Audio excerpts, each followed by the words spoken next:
we've got one hell of a set of clients, like the most amazing guys, incredibly brave. Like every campaign that they brief on us, they very much about being unexpected. All the work that we ever present to them, they want to make sure it always breaks out, stands out, and actually gets noticed.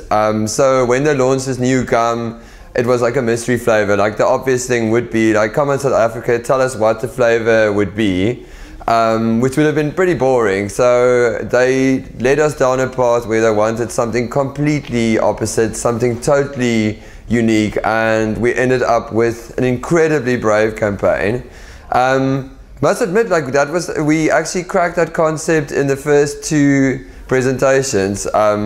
They kept on pushing us. They're like, guys, come on, let's push the envelope more, let's really do something special here. And I guess it all paid off in the end.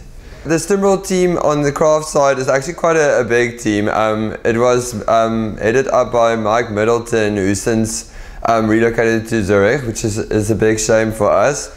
Ian Jeffrey, Suhail Limbada, Nabila Khan, Candace and Susan from their PR team, Tamron, Georgie, everyone involved from the gum team. I think the sales results completely surpassed even our wildest imaginations. In the first month, the sales forecast was already exceeded by over 360%. So it was incredible, like having, okay, I don't want to say it was incredible having empty shelves, but it was a nice problem to have of not having enough stock in South Africa. So client had to literally do some amazing plans to fly in stock at great expense just to make sure that South Africa still had gum to actually keep on guessing the flavor. Again, like in terms of the voting for the flavor, like we had over 290,000 votes. We had nearly 12,000 flavor submissions for South Africa, which generally is quite a passive country when it comes to participation. People just literally jumped at the opportunity to try and help decide the flavor.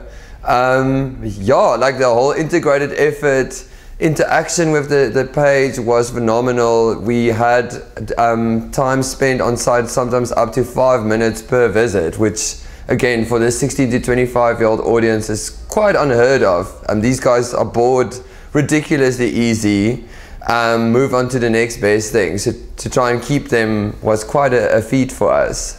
On Mixit, we had over 100,000 subscribers to our portal as well, which again, we included Mixit just as part of the channel selection because yeah, these guys are always on the move. Never before did I expect that we would have such big traction on Mixit. And going forward, like we'll probably include Mixit on all our campaigns.